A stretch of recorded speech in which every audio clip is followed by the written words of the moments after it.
Let's we start motion in 1D tips and trick.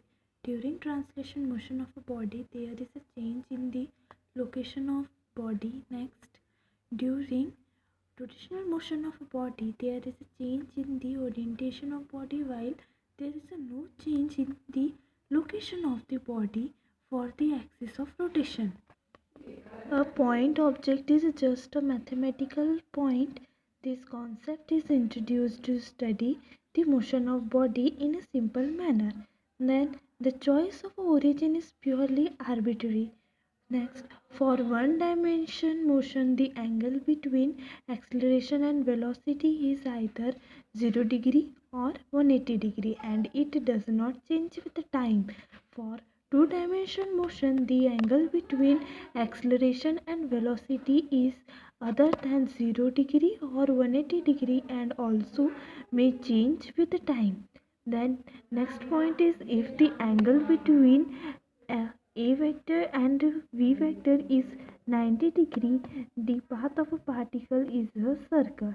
The next point, the particle speed the speed of a particle increase with the angle between a vector and v vector lies between 0 degree and 1 plus 90 degree. The particle slows down, that is the speed of a particle decrease when the angle between acceleration vector and uh, velocity vector lies between positive 90 degree and 180 degree. The speed of a particle remains constant when the angle between a vector is and v vector is equal to 90 degree. The distance covered by a particle never decreases with time, it always increases. Displacement of a particle is the unique path between the initial and final position of particle. It may or may not the actual travel path of the particle. Displacement of a particle given no information regarding the nature of the point followed by the particle. Point magnitude of displacement is less than equal to greater than equal to distance covered.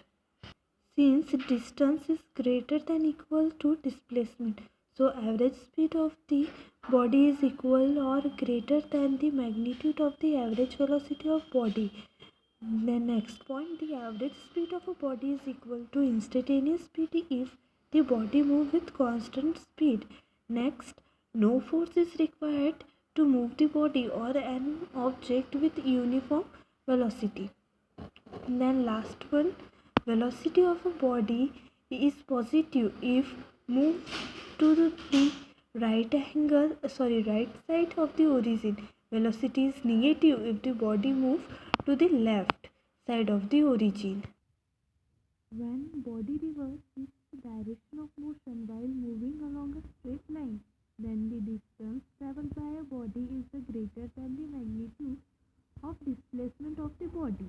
In this case, average speed of the body is greater than its average velocity. Then next, speedometer measures the instantaneous speed of the vehicle. When particles move with speed v1 up to half time of the total time and in rest time it is moved with speed v2, then v average equals to v1 plus v2 by 2. The next point is when particles move the first half of the distance at a speed of v1 and second half of the distance at a speed v2, then v average equals to v2 v1 twice v1 v2 upon v1 plus v2. The next point, when particle cover one third distance at a speed v1, next one third at a speed v2 and last one third at a speed v3, then v average equals to 3 v1 v2 v3 upon v1 v2 plus v2 v3 plus v3 v1.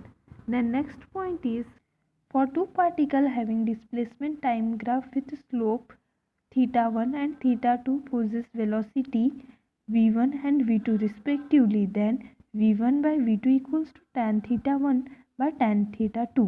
Then velocity of particle having uniform motion equals to slope of distance minus time graph. The next point, greater the slope of displacement time graph, greater is velocity and vice versa. Area under Vt graph equals to displacement of the particle.